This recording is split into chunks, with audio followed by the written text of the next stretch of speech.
Hey, I'm Danielle, a techie serial entrepreneur. I'm Cicely, a health tech nurse. I'm Priscilla, and I'm an award-winning creative. Welcome to the More Than Graphics podcast, a virtual safe space for women and minorities in the tech and creative industries. Together, we're that tribe. Hey you! Welcome everybody to the More Than Graphics podcast. I'm Danielle, your techie retro pixel sorceress who's always pushing marketing and creative tech for minority entrepreneurs. And I am Priscilla, a creative who mixes old school wisdom with modern inspiration and helps others find gratitude in a world full of screens. I'm going to be a fly on the wall for this entire podcast because I just want to soak up all these sister juices that are happening today. Yeah. Our topic today is bridge. So I thought this was a really great conversation and topic as we celebrate AAPI month. And I also think it's really cool because we're all about playing some games. So if you want to play a quick 30-second game, Priscilla, are you down? Yeah. Okay. In 30 seconds or less, describe a bridge without using the word. Are you ready? Who's going first? You can go first. Can you use hands? No. No? Describe a bridge with your mouth, all right, with your words, without using the word. That should be more clear. With your words, describe a bridge without using the word bridge. Okay, so a bridge is a connector between multiple things. One, you get from one way to another way. It could be made out of all sorts of different things. It could be either a mental thing. It could be a connection physically. It could be a connection multiversally. Oh, okay, right there. Time's up. Wow, that's fast. Okay. That was really good. And I think you covered all the ones I was even going to say. I was going to take an emotional connection as well as a physical connection. Meanwhile, I'm like, there's the bridge in a song, so it's part of the song. That's clever. The bridge in my note right here. The bridge right here. To hold up, there's significance everywhere with this idea of a bridge. Yes. Right? I was gonna say go-to phrases like St. Louis. I was trying to think other bridges that are in. I was trying to think of what's the name London. The road to Terabithia. I was gonna what could I do to create this bridge element? Brooklyn, London. Like Tanya was saying, like in the Wilson Phillips hit. Hold on. Okay, we've got a super special episode, AAPI month, on the More Than Graphics podcast, centered around the theme of bridging culture, identity, and experience. Tanya Torres-Kim is a healthcare management consultant with ProspHire LLC, based in Pittsburgh, Pennsylvania. With 25 years in the healthcare industry, she has carved a niche for herself in data analytics and strategic planning. When asked what she does for a living, she says, basically, people give me their data and I tell them what it means. When she's not deep in a data line, she enjoys crafting pursuits like crochet, embroidery, and origami. She's also an avid firearms enthusiast and would spend more time on a gun range if she had it. She's the proud mother of 3 beautiful children and the chosen sister of our very own Priscilla.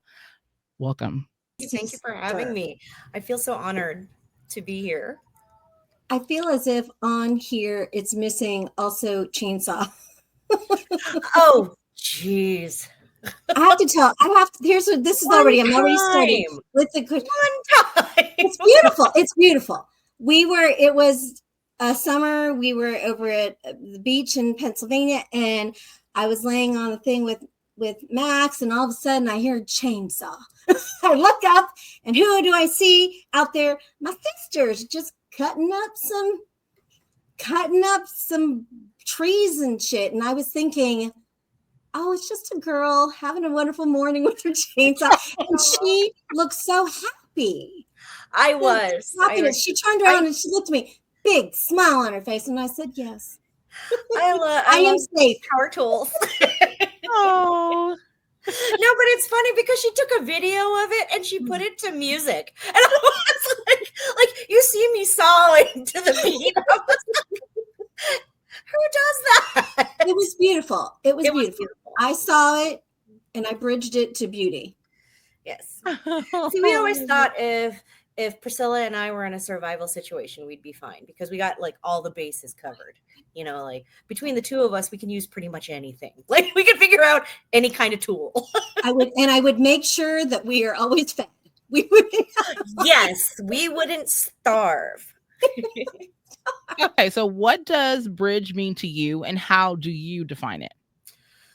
So a bridge, for me, obviously the word connection, right? The word connection always comes up. But, you know, again, cryptically, when you sent me the email and said this podcast was going to be about bridges, it really did make the mind race because I was thinking, okay, so yeah, it does connect people. It connects ideas, you know, but at the same time, too, it could also keep people from trying something. It could be something scary. I know there are a lot of people who are afraid of bridges, you know, whether it's because of the height. And, you know, so interestingly enough, in the market analysis that I do, when I look at consumer movement, a lot of the times they won't cross a bridge. Like I've actually seen a physician's office and did a market analysis to see what would happen if they moved 1 mile across a bridge versus 5 miles inland. And they were more likely to go 5 miles inland than go 1 mile over a bridge, you know? So that's kind of how whatever it is, it's a threshold, whether it's a welcome one or not. But yeah, a bridge can be a threshold to something. Good grief. Oh my gosh, I love this. Yes. Short answer, yes. The answer is she is very smart. I love this. I think this is super smart. I love that you say market analysis because like that's such a huge you know, area also in our realm for digital marketing, thinking about those terms and how bridges can be a crossing point. Sometimes it can be more of a crossroads, like you mentioned before, determining kind of if they're going to make that move or not, and if it's for their benefit or not. So I really love that you say that. That's really cool. Mm-hmm.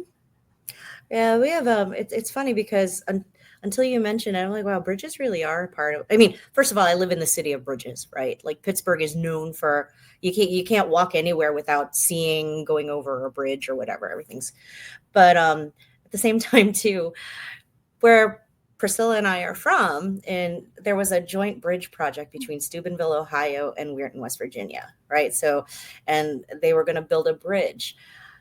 But for whatever reason, when they built it, it wasn't going to match. Like they started building it from two different sides. We're going to meet in the middle, and it didn't meet in the middle. And there's an actual hump in the middle of this bridge to try to connect the two of them. So, and I'm just thinking, wow, there's a lot of symbolism in that. So much. You know, it's kind of like people with two completely separate ideas, and they think they're going to arrive at the same place, and yeah, no, not without communicating with each other. You're not. So. Yeah, exactly. My goodness. Misalignment. That can also happen with bridging. Oh my gosh, it's so good. Didn't even think about some of that. Really didn't.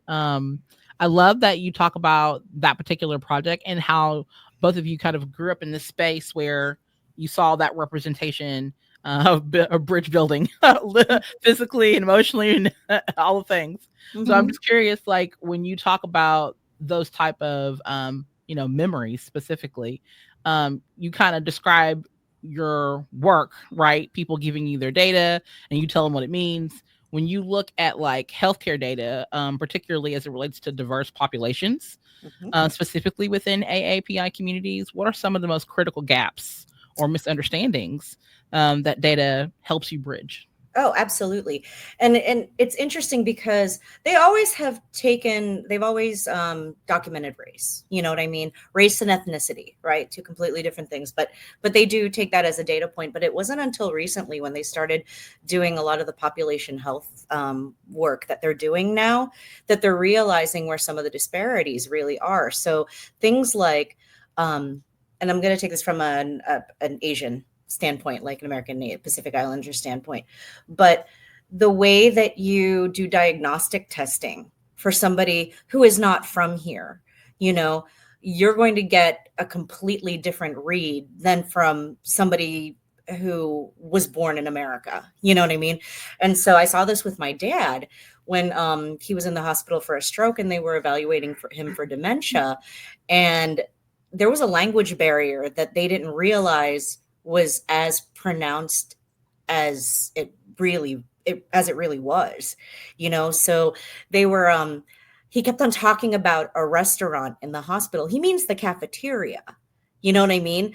But they thought that he was confused. There's no restaurant here. And I'm like, well, there is a cafeteria downstairs. And I'm pretty sure that's what he's talking about. You know what I mean? So it's things like that. Or even looking at disease states now and how they manifest differently in different populations, you know? So like breast cancer for you, Danielle, versus me might look completely different. The way that it comes out might look completely different. And a lot of that has to do with how our genetics are, you know?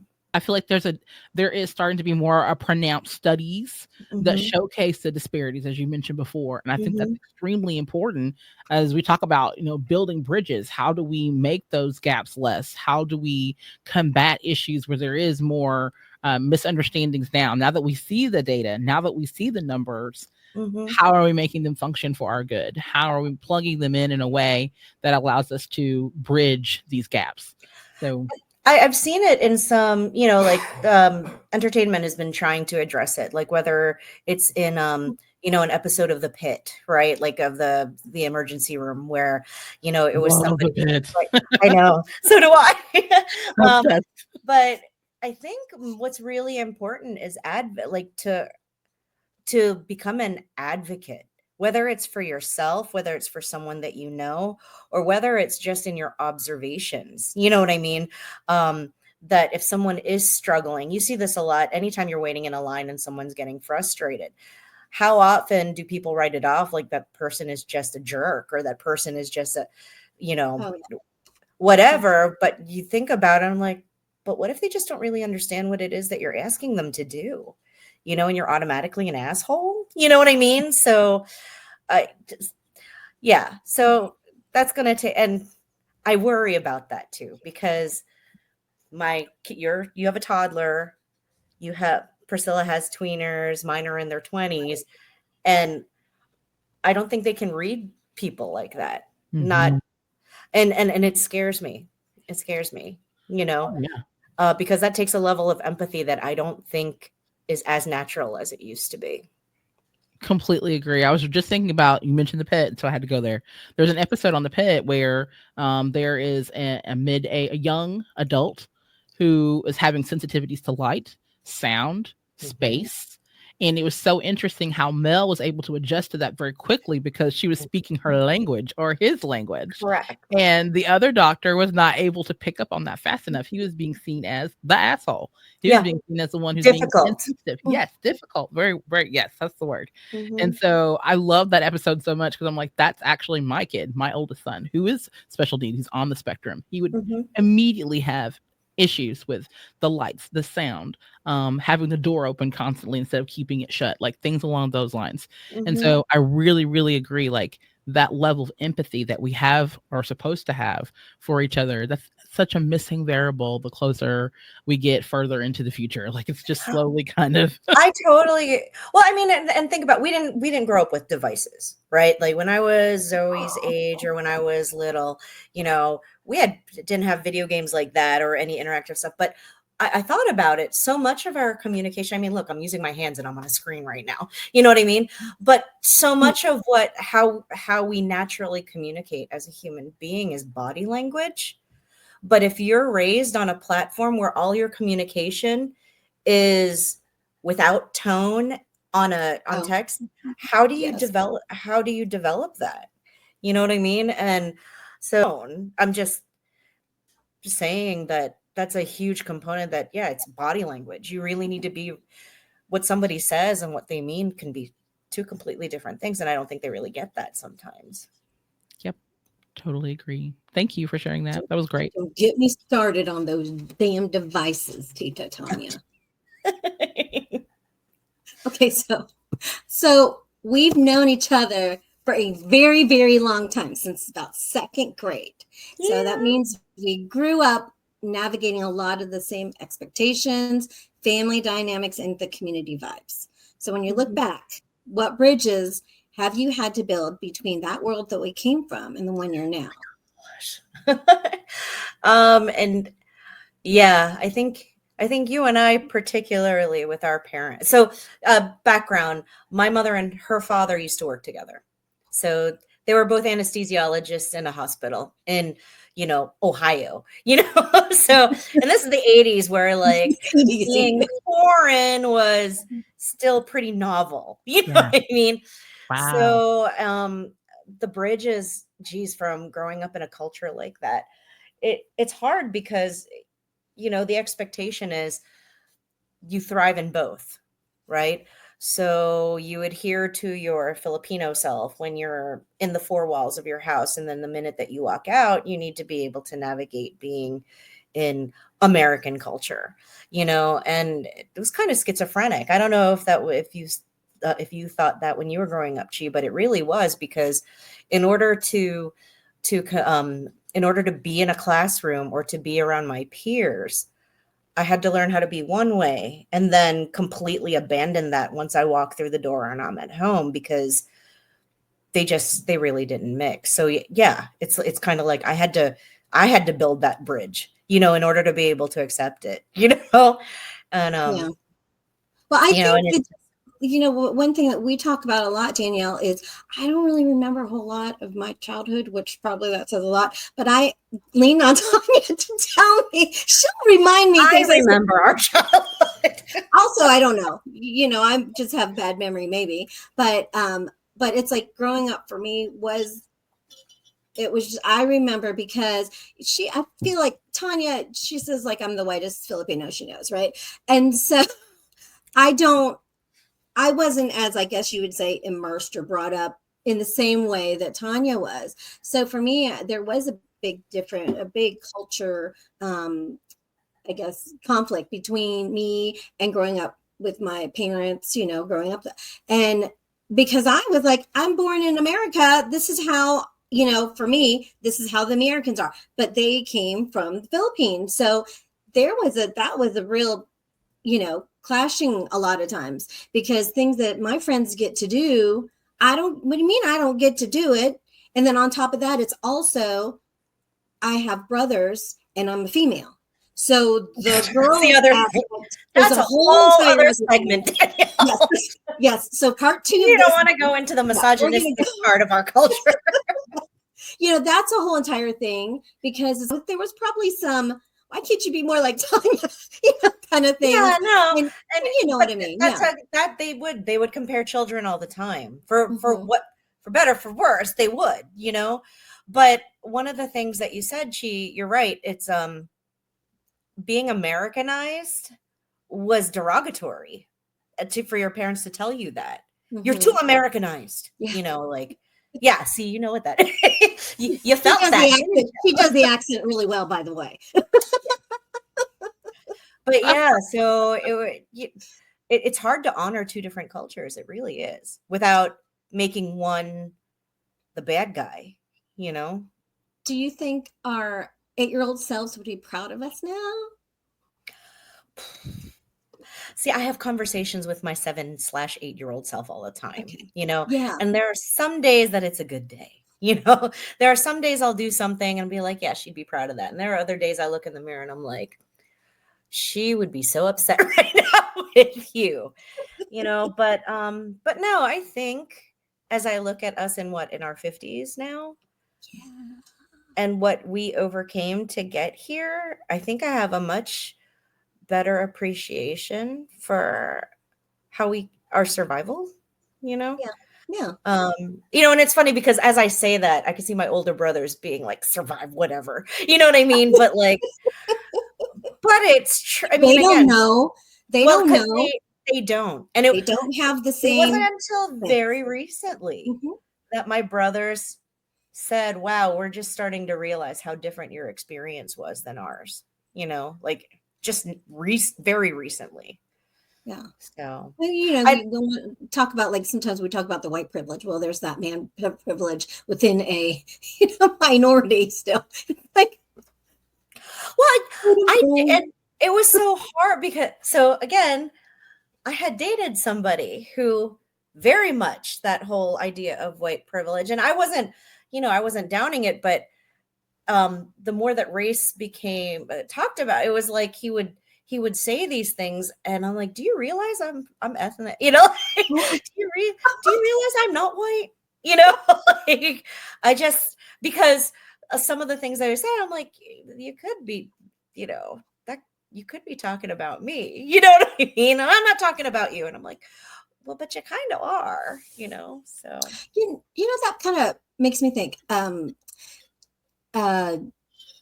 don't know, like how, I'm sure we've talked about this, but I'm just acting like, I don't know about this. If you never, I'd like to know, guest. When I was growing up in Indiana, yes,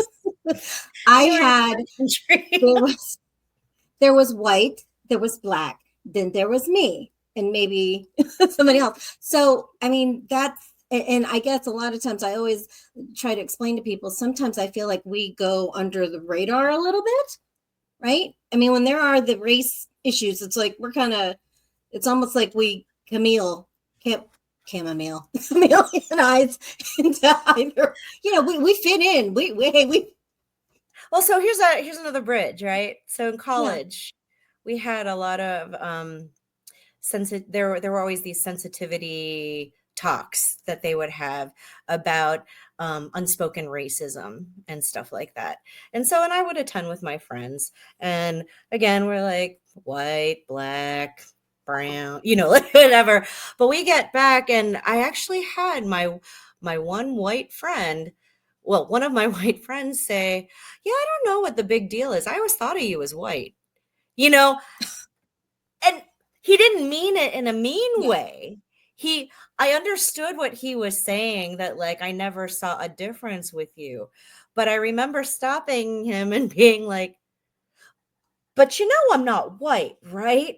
Oh yeah, I know you're not white. I'm just, and they start to backpedal. I'm just saying, but again, it's like at that level where even our speech you have to kind of make excuses for our speech because of that, because I get what he was saying. But even in his mind, I'm like, he put that phrase together. I always thought of you as white, and I'm like, but I'm not. What? Yeah. Well, like we talk about I remember growing up, me, I was called, like weren't sure. Like, they're like, I've got, are you, all the Chinese, Japanese, all the, right? Same difference. And then I would, and then I'd also get are you Mexican? And then I got in high school, driver's ed, tap on the shoulder. My friend wants to know, are you an Eskimo? I got Eskimo. Sure, whatever. But then, it's kind of, I don't know. It's sometimes it's a little funny, right? Because people, depending on how, and I take it as a no. But then I was thinking of there's this one, what is it? I saw on social media, there was this one actor. He looks like JB. Tanya, I'm telling her. This boy that we grew up with, baby face. This boy we grew up, Asian kid, but Filipino boy, but I saw how he's an actor, right? So he was able to cast in so many different things because he fit. Like, so he was the one that was in, I think he was one of the Lost Boys in Hook, right? Oh, and then he was also the guy who plays Rufio? That. I think so. He's cute. Yeah. And so, but I don't say that because he looks like he's like Mario Lopez light. Yeah. I mean, and and it's kind of, I mean, I don't know. I guess that's kind of cool, right? That's kind of an asset. But it is that, and I think we've gone into this conversation about like for our kids, our kids that are biracial, but I think they more so look like, I think they look more Asian, I know mine does. At least, I mean, I think I conceived him all on my own. The way he looks. But just saying, he is half white. So what's so different now is that when I go to the minis elementary school or whatever, the diversity there is, I was like, holy cow, I mean, it's just unreal.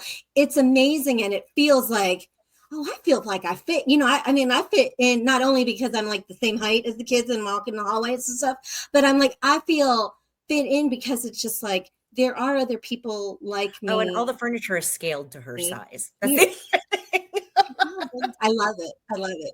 You should have seen me today. I was over there and I was like sitting on the table and I was just like, I'm a big kid, In my opinion, there's again, just my opinion as a mom or whatever, to get them around other ethnicities, people from other and not even just different backgrounds, but even different socioeconomic backgrounds, just get so that they know that this is what people are, you know what I mean? That there isn't just one type of person and everyone else is just weird. You know what I mean?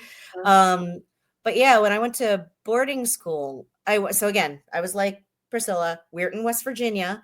There was black, there was white, there was me, And so, but then I got to, when I went to high school, it was like the UN, it was the first time I was around Indian kids all the time, kids from different parts of Asia, not just Chinese and Japanese, but like Laos, Vietnam, Korea, and stuff like that.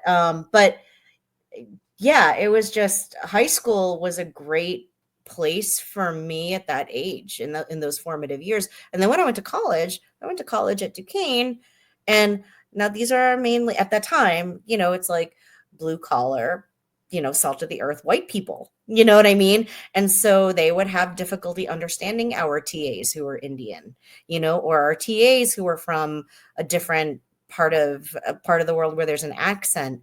And, we're trained to hear that, but it was really difficult for them. And I'm just like, wow, I didn't realize how much of a difference that made until I got older. So yeah, I encourage people all the time, take your kids out, let them see how big the world is. And the cool, again, double entendre part is you are taught to listen to all of that, but still decipher for yourself, which is the correct way to listen. I just think that it's such a testament, again, to any culture or any person who chooses to listen, to actively listen, and what that can look like. And that goes with your whole bridge, the whole bridge concept too, right? Because again, having immigrant parents, we end up translating from them from the time we were little. You know what I mean? Like my dad would go to McDonald's, and once say, cup of coffee, 2 sugar, like 2 sugar, and it's like cup of coffee, 2 sugars, coffee, cream and sugar, and like I have somebody in Weirton going, what, what does he want? And looking at me, and I'm like, what, 6, 7 years old, he would like a coffee, cream and sugar, please, but yeah, so I guess that made it easier because you start out that way. But again, incredibly difficult for people whose ears don't get that opportunity, So is there a tip for people who want to be more active listener in that way? Like, what would you encourage someone who's... We have YouTube now, which we did not have when we were kids. You know what I mean? So all of these things, the experiential things that I'm talking about, that's one way that YouTube could really be helpful, especially since our kids are so adept at texting, have them watch a conversation in YouTube between two different people, have them K-dramas, right? Your kids, Priscilla's kids love K-dramas. Well, they're really good with a Korean accent now. It helps them hear it a lot easier. And gosh, their brains are they're so spongy right now that like that's a really good time to do it. But that's what I would do. There are tutorials out there on listening to accents and things. But yeah, I think even people in a hospital should know that. I can't tell you how many times I've been either visiting a patient and being in an elevator and kind of getting offended by some of the things I'm hearing around each other at the lack of patience to understand what somebody's, if you don't understand something. And truthfully, if you don't understand something, say, I'm sorry, excuse me, I didn't understand what you said. You know, you don't have to be a jerk about it. Like, you know, like speak American, you know? I hate that phrase. Like today when I was at Max's, the thing I like about the elementary school, and I like being able to be in there and see it, and Danielle, you might be the same way, because of that diversity. I was in there, and today they had the teacher, you know, she has to translate what I'm saying, and she asked me, one of the kids goes, do you know how many languages we have? And I don't know if she meant in the school or in the classroom. I think she meant the classroom. And I said, I don't know, 5. And they were like, I said 8 or whatever, you know, and I was like 11. And they're like, oh, yeah. There's 9 different languages, and they translate them all. And also in the newsletter, you know, they were doing that. And it's like, it's so nice because at that age, it's like, you know, my son, he'll even say, oh, I'm going to play. I mean, and you know, I think of it, some people may take it a certain way, but he goes, I'm going to play with my Japanese friends. You know, like he has, like he calls them, but he, you know, and when he's talking about him, he's not saying it in any, you know, particular way. But I love the fact that they, you know, the learning, that's something that we can learn from the younger generation. I mean, we teach them basic skills on how to survive without digital, you know, like, this is a pen, this is a pencil. Well, we're getting schooled on a whole bunch of other things now, though, too, Chi. You know, because and again, my children are older. Mine are in their 20s, and so we're dealing with things like transgender. You know, and I know that like the whole pronoun thing is a bad word in society right now, but yeah, people have pronouns for a reason. I didn't know, you know, and you know, boys who want to become, who identify as females, females who identify as males. I mean, this is stuff that we didn't have growing up either, you know. So, you know, there's whole race thing, but then there's the whole gender thing that's out there too that they're dealing with. I mean, that's our, you know, like they're going to understand gender fluid so much more than we are. You know what I mean? Yeah. Like someone's going to be like, well, they're male and female, you know, and Zoe and Max are going to be like, yeah. And we're like, how does that Right. work? You know? Explain that to grandma one more time. Exactly. Explain that to me one more time. You know? Again, it call it race, call it gender, call it whatever. But again, it's that whole empathy, listening, anything that's different from you. Mm-hmm. Empathy bridge building. Ooh. I think that's a huge element to this conversation. We talk about bridge and how that helps all of us in different areas and spaces. But just listening to you all, it's just like totally spider tingly feels, all the things. Well, I mean, and that's just for, I know it's AAPI month, but Danielle, you growing up, you know, I'm sure you had your experiences where Oh yeah, it's like, what did you just say? Yeah. I'm definitely huge, you know, LGBTQ, all the things. And so it's really important for me to nail pronouns, not only for myself, but for my kids, being able to walk into spaces and help others feel welcome or approachable, or even people who feel shunned from the general society because of how they identify in the world. So I'm a huge umbrella, big blue bear over here. Big blue mama bear when it comes to those areas of life. But even more so, I can only imagine what that's like coming in from especially your two's perspective, growing up in a culture that's, again, having to walk into 2 different worlds on a constant basis. That's got to be some sort of magical fucking tightrope or something that you guys do. You know? It's weird though, Danielle, because okay, so when we were teenagers, when Priscilla and I were teenagers, we used to be part of an organization, AAPI. You remember, the American Filipino Physician Association, right? And it was national. And so once a year for a week, there would be a conference, and then you would see kids so when we were teenagers, we decided to have an open forum to talk about culture, right? And it got very heated because there are some places like in Texas, I guess, where so Here's the difference. When I grew up, no makeup until you're older, no dating, no blah, blah, blah. These girls in Texas, Americanized was not a bad word. It was a mandate. They had to know how to wear makeup. You know, they didn't want to speak with any accent. They wanted their, you know, they were trying to assimilate their kids to be more, you know, American, you know. And so I had never heard of that until we had this forum. Like, I didn't know there were kids out there who were experiencing that, because everyone around me, you know, was feeling the same problem I was having about having to be Filipino and American at the same time, you know.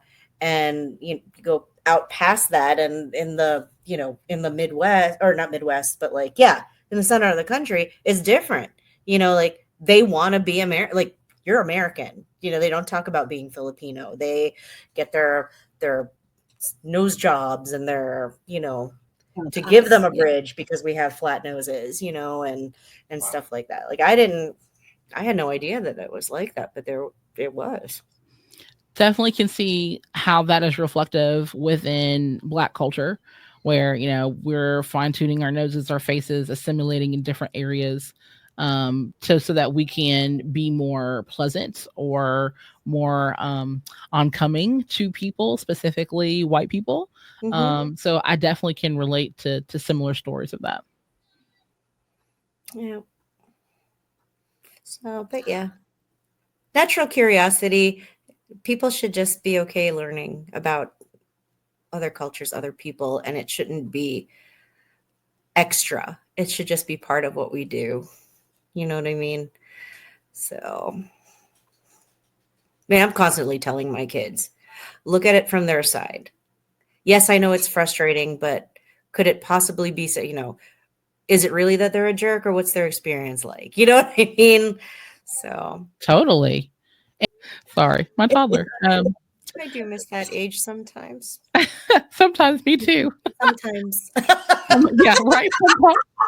I'm on the far end. So we've got, you know, just like you, Tanya, we have a 18-year-old, and we have a 15-year-old who just turned 15. I have to correct myself, just the day before yesterday, and 4 toddler. So we're across the board experiencing life at all different degrees, at multiple angles, at all times. And so it's really interesting even to have this conversation around bridge. Like, I am literally bridging generations of gaps. You really are. It's yeah. It's a lot sometimes, but I'm thankful for it, because it's good. It's good to be on that level of spectrum for me. Like, woo! I feel like I'm on the now think about this though too. Bridges, they need maintenance. They need self-care, or else they will fall apart. We've had several bridges in Pittsburgh completely just deteriorate because no one went to reinforce them. No one, you know, went to check on them and stuff like that. So yeah, a lot of what you are talking about with you bridging your kids from 4 to 18, that's exhausting. Yes. You know, and if you're not someone better be self-caring for you, you know, because they can't afford for your bridge to break. Right. Exactly. Yes. Someone's going to have to hold mama up all the way. So yes, a lot of that for sure. I think that's the importance of taking breaks, right? Sometimes when we're on the bridge, we pause, right? We don't get across. We just kind of take a break for a minute. And I do a lot of that, especially in the season this year, where all the kids are going through all the different milestones. I think I'm unapologetically resting in a lot of areas this year. It is go, go, go in a lot of seasons, but there's specific areas where I'm choosing to pause and just not do anything. And that's part of my resistance, to be honest. Well, you know, I think that Sisterhood is a really good bridge. Like, I know for me, Tanya and I, we actually reconnected when I was going through my divorce. So we knew each other in 2nd grade. I moved away in 4th or 5th grade, and we lost track of each other. We didn't see each other in middle school and teenage years. It's like we were children, and then we reconnected as grown women. Yeah, you know? So I didn't connect with her until middle missing. I don't know how old I was, but you know, connecting with her, and she has been she's been a really huge bridge. Don't look. She can't say mushy things without feel. Okay. I got this, baby. Hold on, sis. Thank you. So we talk about this all the time. Chi and I, we're kind of the mothers to each other that we always wanted. You know what I mean? And we tag team raised our kids because we happen to be like, hers were very little. Mine were in middle school, like, so, and it shifts, but I didn't have much support during the years that I really, really wish I did, and it didn't help that. And she's moms like this with mine. We love them, but they're never they never understood us. My mom passed away in 2015 and I kind of had to, kind of accept that. But she and I talk about this all the time, that we are each other, we mother each other the way that we wish we were. That someone understood us that way or someone noticed us that way. And, but yeah, I couldn't have gotten through without she. I don't even want to think about it. We are there for each other. I mean, her kids and my kids, it's kind of fluid, like, who's screaming? They'll hear that from me, and they know, I call on Tanya. Tanya's my bad cop, because they are, I will say, I was at a concert the other day and I was joking around with Zoe and I said something like, I go, Tita Tanya showed me how to pinch. We were in a concert and she backed really quickly. She was like, don't do it. You only need to do it once. You only need to do it to one child because they tell the other ones and they know no one wants it after that. Don't ever. And it's something that even now to this day when Max, I'll say something, he goes, I don't want to talk about it. Like he was just like, and it's nice because to have that, and she also has, and the same thing like with, like I do with Danielle and everything. It's important. I think the difference, for me, growing up in the Asian community, I never really connected, or I didn't feel like I had anybody that was, necessarily when I left from Tanya, right? A lot of the people that we connected with growing up, they were either older, like my brother's age, or younger, like my other brother's age. And I hung out with girls that were a little older than me, but none of them were actually my grade. Like there was one directly grade below, or directly above, but not in there. And so it's, I didn't really find a full connection. And it was beautiful when Tanya and I connected again. I was like, because we're the same, we're the same age. And it's just nice because I just never knew before, what I was missing and like how beautiful, how beautiful it is. And it was the fact that it's like, and it is within, my upbringing, my culture. And so it is nice because Tanya's a huge bridge for me with my culture for my kids, because I'm the white Filipino, and so she introduces them to things and talks to them about things. So it's always, it's wonderful, a wonderful, to have that clip notes in my pocket, be Tanya, and be able to introduce them to things. And, that bridge of that Americanized versus, whatever, it's very, we're very lucky, to have that. Not just also even with culture, the bridge that you and I built to each other. Mm-hmm. It's critical to who I am now. I never had a sounding board, never had someone who I can say something without fear in front of, without what they're going to think of me or what they're going to think, like I could, the way that she and I talk to each other, so yeah, so I think I've learned over the years that Priscilla and I have become friends. I've gotten a better idea of who I am, and I like myself more now than I did before then, Same. Don't mind me. I'm just taking all these notes. The bridge that Priscilla and I have is critical to who I am now. I love that. And I think that's such a testament not only of the friendship, but the will of culture through the two of you. And I think No, I was going to say, Tanya made a comment earlier about bridges. Some people are scared to walk over them. And it's like, I think for me, it's like, I know a lot of things that I have been scared about doing, like crossing those bridges, but with having her by my side to be able to, I mean, not obviously literally, I don't think we've, because I'm not going to let you fall. I know. I'm not gonna let you fall off the bridge. I know. I mean, and to have something like that, that's just, you can't, I don't even know why you can't, but you can't. But Tanya, having that background too. I mean, even though I'm not so digested into it, but having that, it's a different connection. Like what we say, like with our partners, we have our partners, we love them, but to have a girlfriend like that, it's a different thing. And then when I put on top of it, Tanya and I, like growing up together, and then all the little things, it's just like never in a million years though, I think, like to really have, not to say that, like Spooner has a wonderful, he's got a place. I'm not saying yes. Totally different. But I'm saying not even only as just female to female, but that, I guess, even though I'm the whitest Filipino, I've never been more Filipino. Oh, she is so much more Filipino than she gives herself credit for.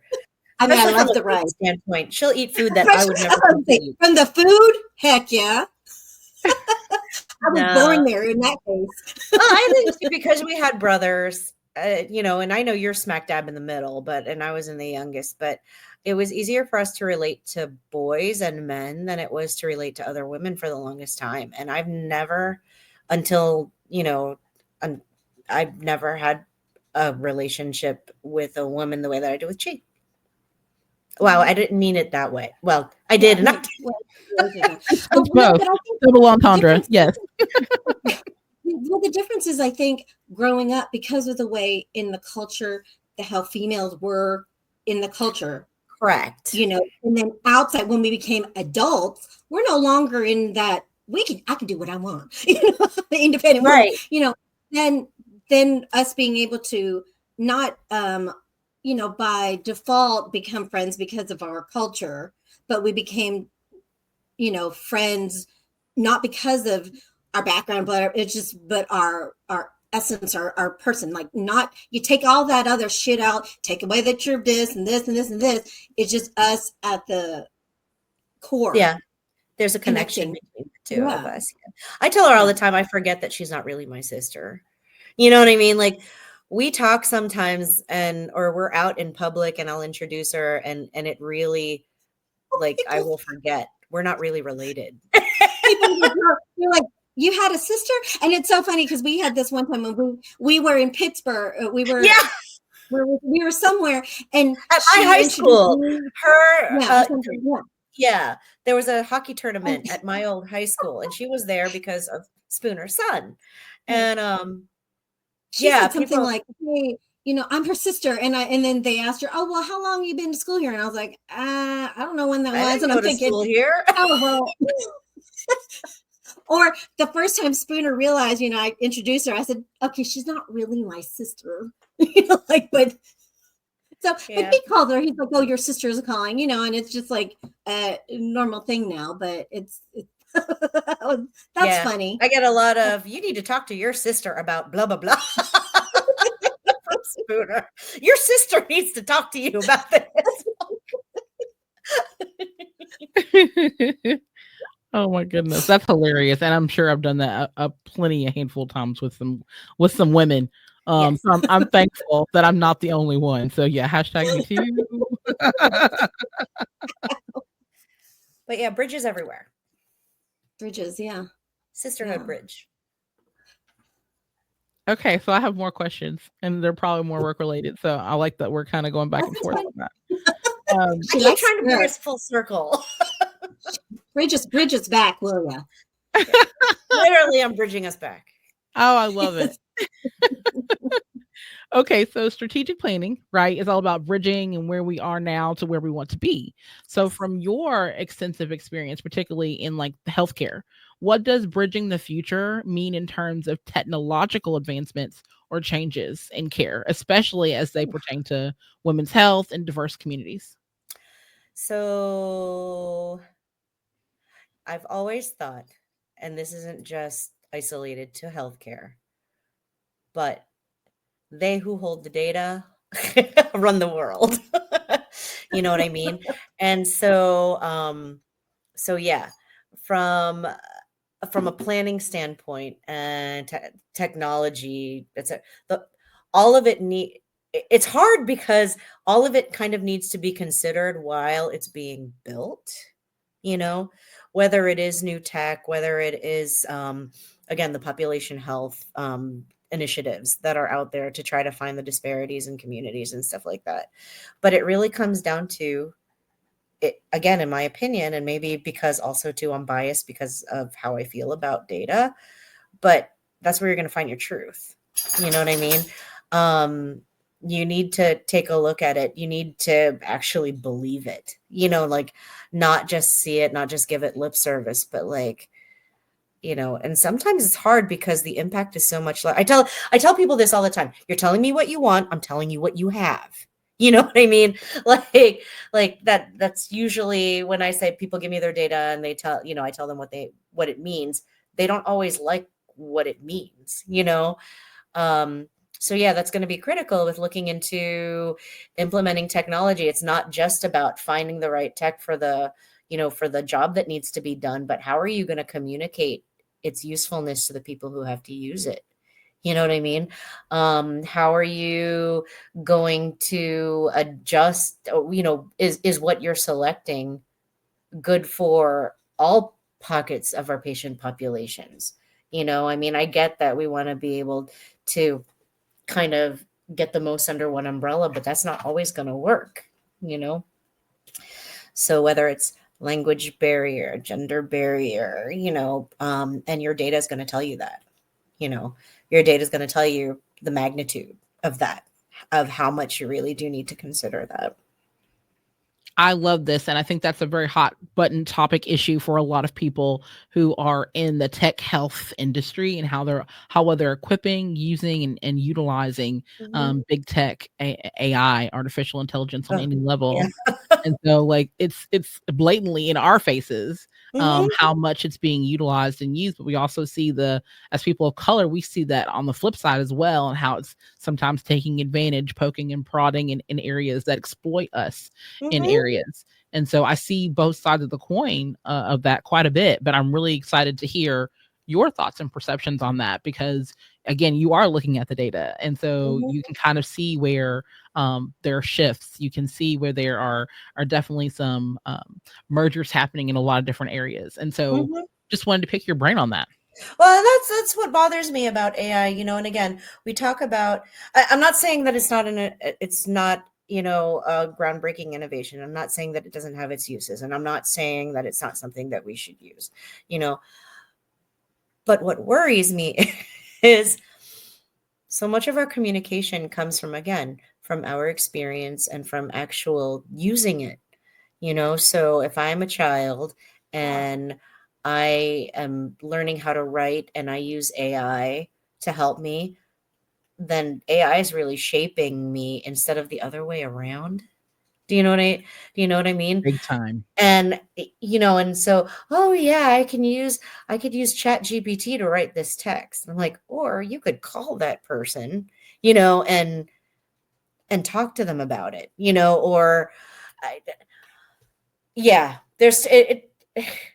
it's okay for like an 80-year-old to use it maybe who has communicated all their life and make it easier for them. But I take issues for like a 12-year-old using it when they don't really know how to speak to another human being yet.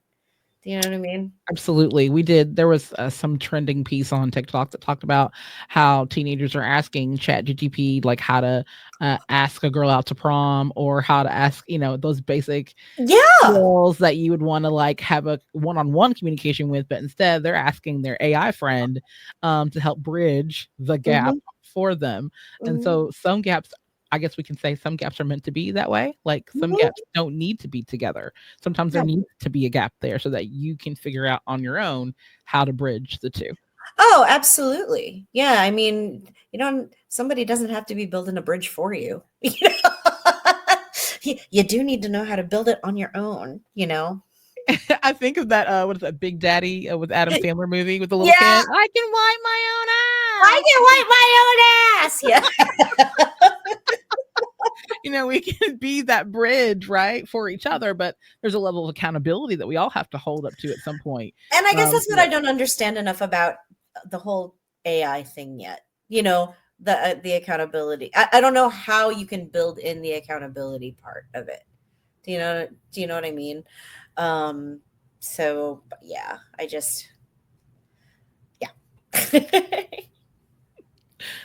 yeah, Priscilla, that's all you. That's where we left off. Okay, we're bridging.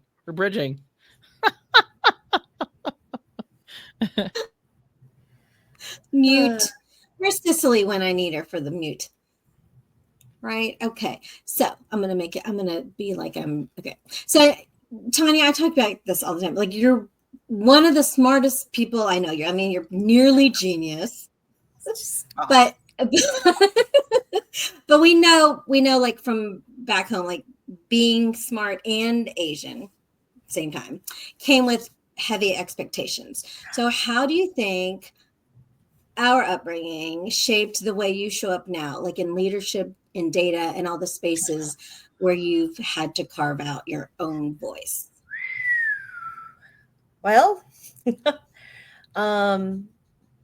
I guess from when I was,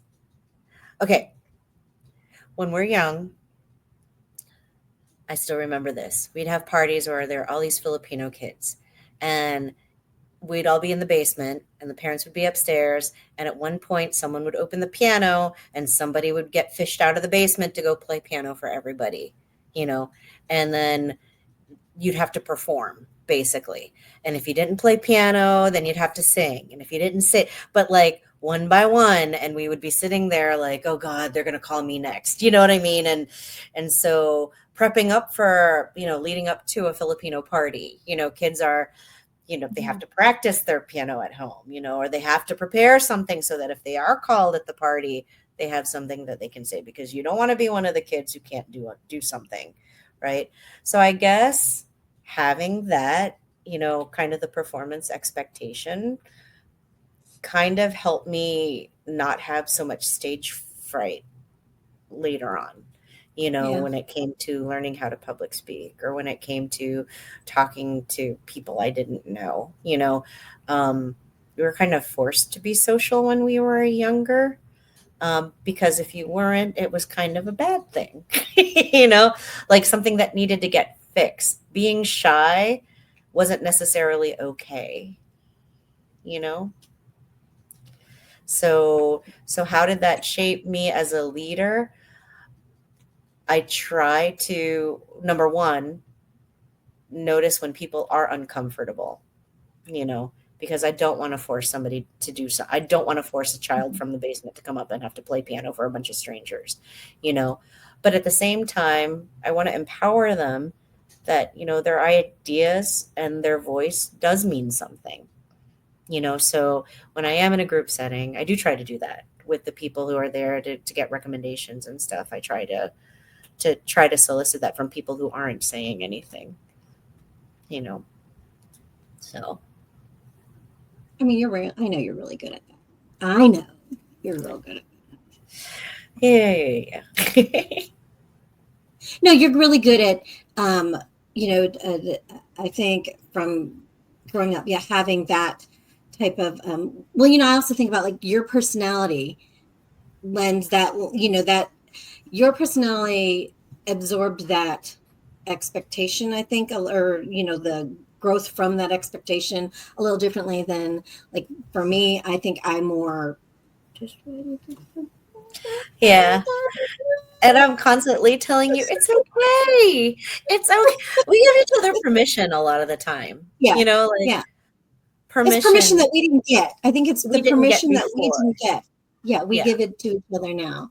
You know, and So, and Priscilla's constantly telling me things like, it is not your job to take care of everybody all the time, you know, and it is totally okay for you to feel like you're breaking down right now, you know, because there was a level of shame when there was something I couldn't handle, you know what I mean? Or I started to feel like I can't handle something.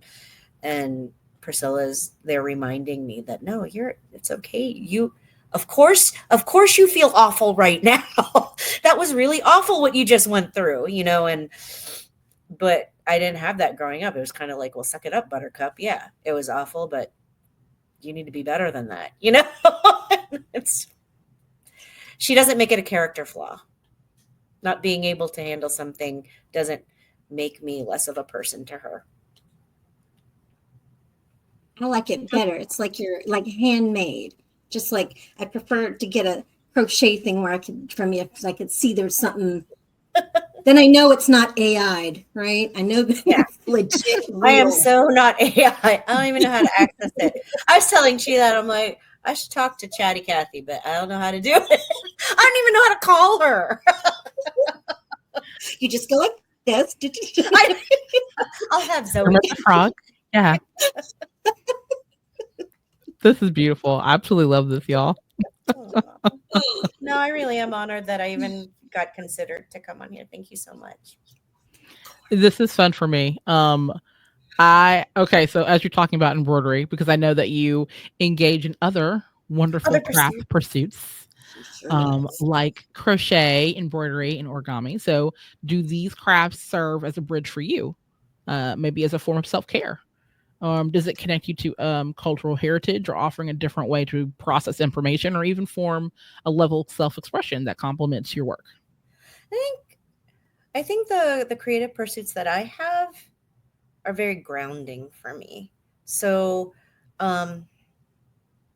again, we live in a world where we're pressured by a lot of things. I get pressure from work. I get pressure from having to do stuff for my kids, for my marriage, you know, stuff like that. But I think, sorry, my husband just walked by. I'm not even going to go there. Sorry. I digress.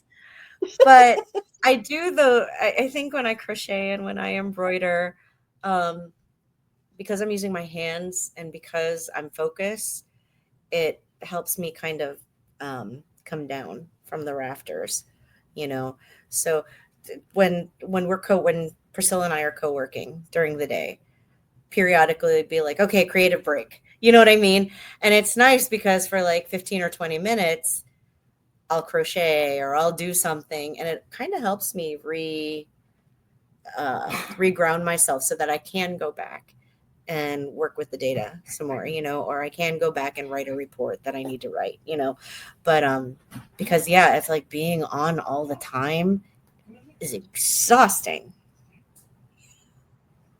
you know. So Mm-hmm.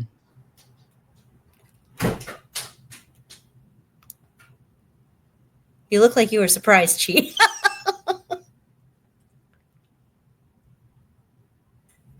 Am I the only one on mute? Not on mute? I was actually just mouthing that. She does that when we're working. Oh my gosh. Like she'll start talking like, and I'm like, oh my God, I can't hear you. And she'll start laughing. That sounds familiar. This is a, yep, that's what I thought. This comedic break has been brought to you by the letter I.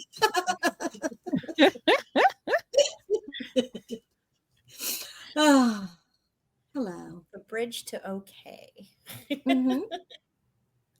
We are each other's bridge to being. So okay. what bridges are you still building, like professionally? Building. Oh, personally. So yeah, so recently I've been, well, okay. So I'm a consultant, but I've been on the same engagement for going on 8 years now. And so there's a part of me that it's not that I want to move on necessarily, but I think I can do more than just produce the stuff that I'm producing.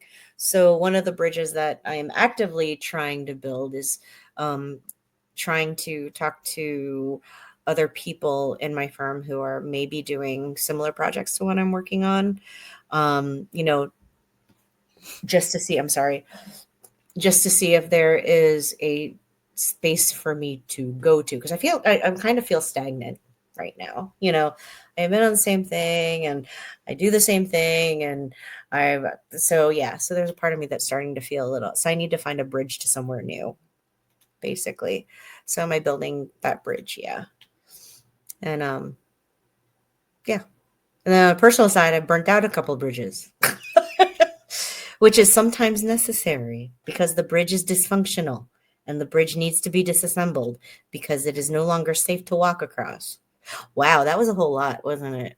I love that. It's interesting. I'm just nodding like, yes. Because sometimes bridges are so heavy and they carry more weight than what they need to. Correct. And yeah, I feel that.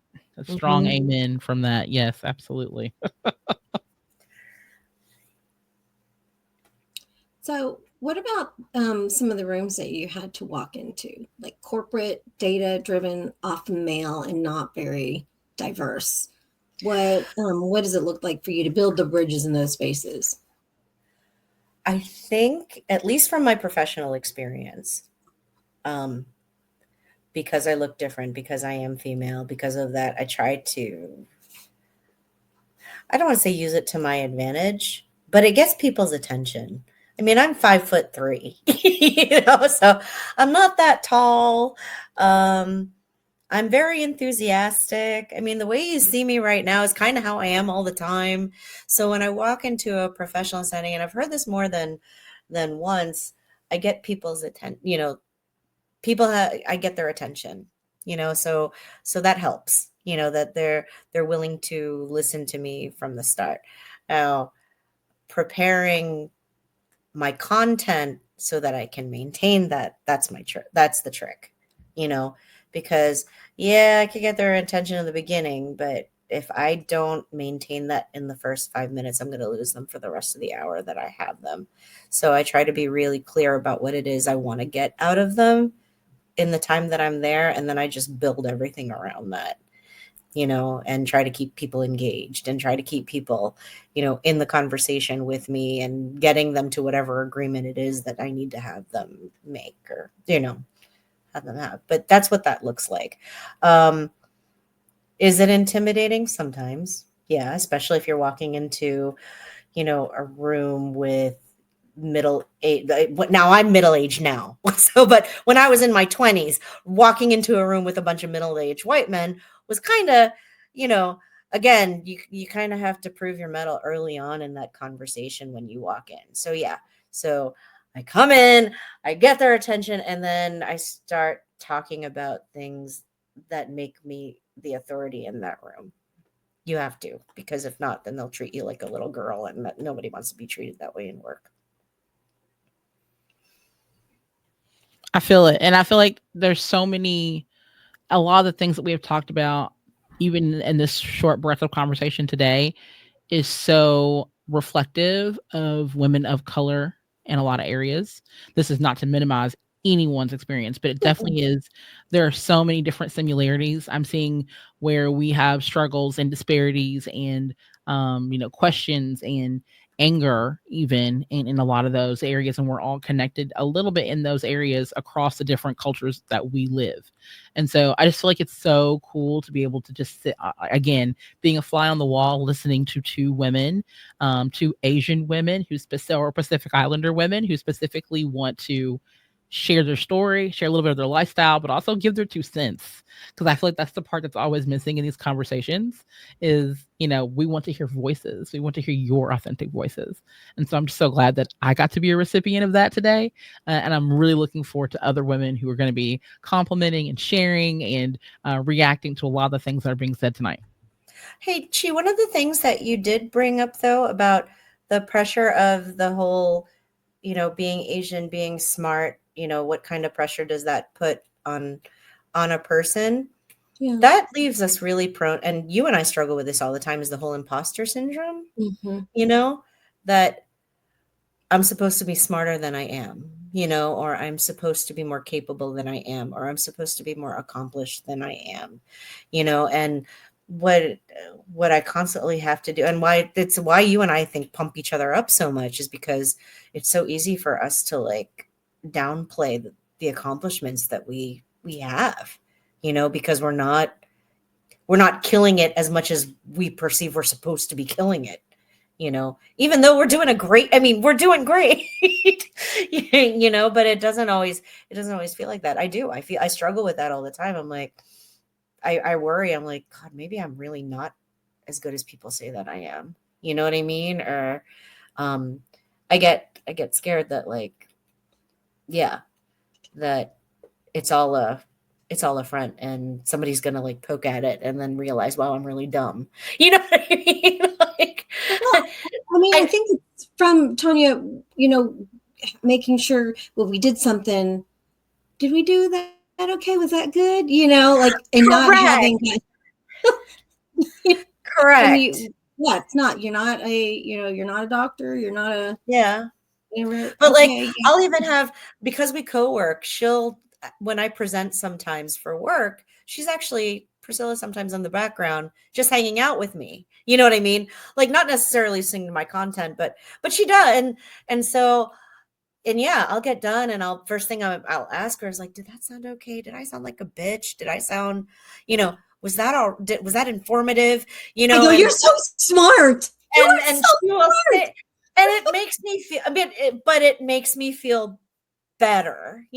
Like better about what I did. And I guess that's real. That's one of the important things that we have with each other, is that I want her to know how extraordinary she really is.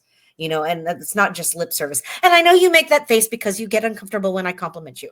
But in any case, but it's true. I've never seen, she's not the first graphic designer I've met, or the first lifestyle, but she is definitely the first one. She's really the only one who is as good at her craft as she is that I've ever seen.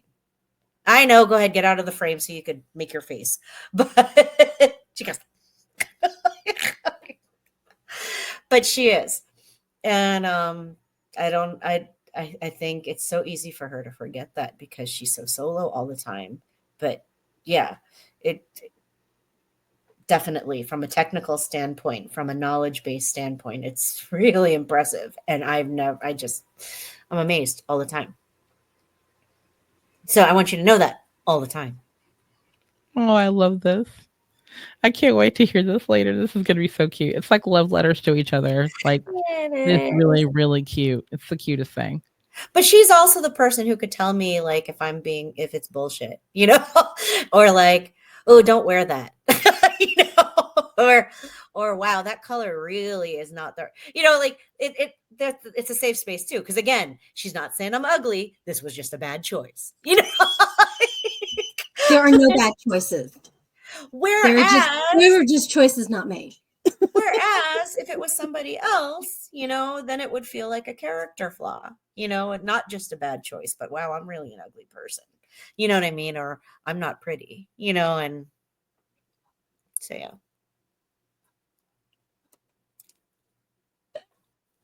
I was going to say earlier, Danielle, when we were talking about voices, I said, voices, you want to hear us break out the karaoke, driving down. Here it comes. Oh, yes. Our children doing Greatest Showman. Oh my gosh. Our children are so embarrassed by us. We're making them hard. That's it. We're hardening them up. Man, I love it. I need to. Yes. Are we? The two of please us in tell a me there's vehicle. rendition. We actually do have car karaoke. We it's around Christmas. Yeah. And it's on Facebook somewhere on in one of her in one of her memories. It's Gotta watch hilarious it. though, because I'm I'll driving from West Virginia, from Pittsburgh to West Virginia, and and we're singing Christmas carols in the car, like presents in the back. We have matching Christmas hats on. and she crocheted. And then Then I'm I also crocheted. I'm looking, and I'm also snacking, amazingly. And she's eating at the same time. I was like, because there were raisins, and I was like, I don't know how old these raisins are, but I'm like, I'm gonna eat them. okay, so Hilarious. here's the last question. Okay, so if someone's listening, because I know everybody's listening, and they're feeling stuck between two worlds, cultures, or versions of themselves, what would you say, Tita Tanya, to encourage them to start building their own bridge? Wow. Wise words. Bring them. Well, first things first, I'd tell them I know how that feels. I'd try to validate as much as I could that the difficulty that they're having with it is real. You know, it's not an easy thing. And I guess what I need to remind them too, and what I would hope that somebody would remind me when I was that age, was some of this isn't going to matter anymore when you get older. You know, some of the things that you're struggling with right now, you know, yes, it's important for you to go through it, but in about 10 years, it's really not going to be as important an issue as it feels right now.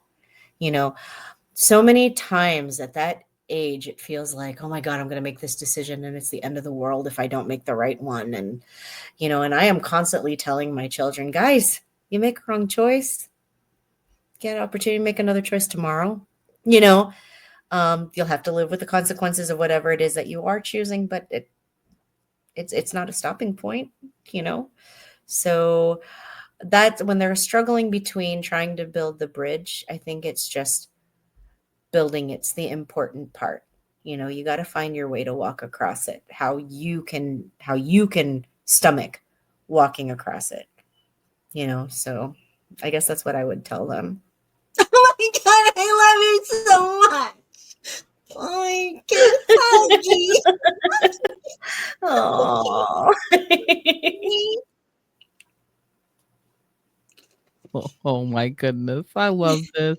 That's my sister. Oh. This has been extremely fruitful for me. I have learned so much from the two of you. Oh, I'm glad. But just not just individually, but just the bond that you have. That's so beautiful. And that is something that I hope that everyone in their lifetime gets to experience. So thank y'all. Thank y'all for showing up and showing out today. It is super cool. Again, I thank you. Thank you, specifically Tanya, for sharing your insights and your just thoughts on building bridges, both through data and through creative and personal connections. Mm-hmm. And before we move on to our flash guest questionnaire, where can our audience find more about you and your work? Oh my goodness. So the company that I work for is ProspHire LLC out of Pittsburgh, Pennsylvania. You could find us at ProspHire.com. You could see our bios there. You could see our principles there. But okay, so life lesson for any of the young people out there who are going into their careers. A very wise mentor of mine told me once that culture eats strategy for lunch, meaning you could have the best strategy in the world, but if the corporate culture is such that it's toxic or that it doesn't matter. You're not going to succeed. It's not going to succeed as much as you. So the reason why I love ProspHire so much, and I do love where I'm working, and I'm really hoping that this firm that I work for will be the one I will eventually retire from someday.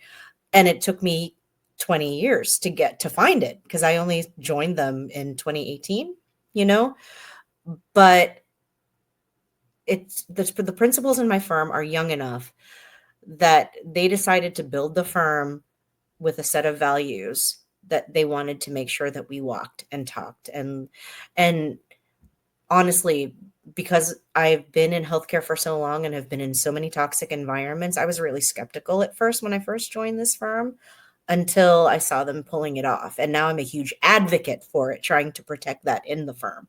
So to tell the people who are out there who are job searching, culture is important. The sooner that you value it, the better. And I try to impress that upon our younger consultants, to tell them, I guess I get that you're not going to stay here forever, because you're in the early part of your career, but take this with you, because the more that we can get that out there, maybe it'll start to change some of the culture that are in other organizations, and that the importance of having a supportive culture, having a diverse culture, having whatever values that we are instilling in you while you're here, take that with you out into the industry so that you can propagate it and you can make that, hopefully it'll catch like fire, because there's way too many toxic environments out there, and they will suck the life out of you and your desire to want to do better, or your desire to, so that's what I would tell them. Ooh, I love that. That's such a great answer. Just personally, as a person who is a business owner and is responsible for teammates, I think it's incredibly important that if you said culture eats strategy for breakfast, no matter how good the game plan is, if you don't have a place that is fertilizing your soil, there you can't grow. And if you can't grow, you can't go. Mm-hmm. And that works in so many different areas of life. So I'm so glad that you shared that. Thank you. You're welcome. Okay. Ready? Okay. Tell us about a project that went hilariously wrong. What happened? What did you learn from it? Go. Oh my gosh, hilariously wrong. Holy cannoli. Oh geez, I can't even answer that quickly. Hilariously wrong? Because usually when it goes hilariously. What? Because it doesn't become hilarious, because then I start crying. It was so bad. This, we just need to stop. Okay, no. Okay, so a project that went hilariously wrong. And I'm pulling this off the top of my head. This has not to do with work. I was learning how to make these potatoes that I call now twice made potatoes, because it involved a baggie and a bunch of potatoes in it, and turning it upside down to shake it. And not once, but twice did this, and they fell onto the floor. So I had to prep it twice. The whole thing twice. And it was for a dinner party. So yeah. And it was one of those things I don't even know what I'm going to, how do I even recover from? I have my whole floor is almost covered in cubed potatoes, covered with garlic and olive oil, and it's on my feet, and I still don't have anything to make. I just, yeah. Okay. So there. So that was hilarious. What did you learn from that? What did you learn from that? What did I learn from that? Don't turn the bag upside down when I make those, and don't fill it up so much. So if you were stranded on a desert island and could bring only 3 tools, digital or physical, what would they be? Why? I would bring my smartphone so I could call you. That's one thing. I would bring, a crochet hook, because I can make thread out of almost anything. So yeah, probably a 5mm crochet hook. And and my phone. Oh, and my dog. And my dog. I'll take those 3 things. Okay. Let's see. If you could travel back in time and give your younger self one piece of advice, what would it be? This is going to be good. Listen up. Bring it on in, Danielle.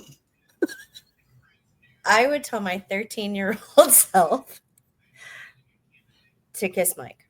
So my husband, because I met him when I was 13 and he was 17, and I didn't know how to kiss boys yet when I was 13. And So one of my friends said, who was actually dating Mike at the time, said, well, Mike can show you how to kiss, you know? And I got all like, no, I can't do that. I can't have him do that. Yeah. So yeah, I said, go ahead, go for it. Get him do it. He's a really good kisser. Oh, that's That is cool. We've never had that response before. You win. Oh my goodness. yeah. I know. That's my sister. That's I mine. love that. Oh my goodness. I love it. Okay, Tanya, thank you again so much for being on the show. Is there anything else you want to share with us tonight? Danielle, it was an honor. And I love that you empower women and give people the voice that they need. Yeah, like I said, you guys are naturally building bridges everywhere. So keep doing what you're doing, and I'm going to keep listening. Oh, I love that. Thank you so much. And thanks for always being such a long-term listener. We love super fans. So yeah, you're definitely on our roster. We have to figure out what to give our super fans now. We've got a few. Cool. Well, thanks y'all for tuning in to the More Than Graphics podcast. For exclusive emails and comprehensive episode details, visit us at mtgthepodcast.com. And don't forget to connect with us on Instagram, LinkedIn, or Facebook by following #MTGThePodcast. So until we meet again, we're reminding you that you're more than the work that you produce. You are more than your name badge, and you are indefinitely more than graphics. We'll catch you next time. This tribe with a vibe needs you. Share MTG on social media, on your lunch break with peers, or send an episode to your techie bestie. This podcast is produced by Octane Design Studios. Catch you next time.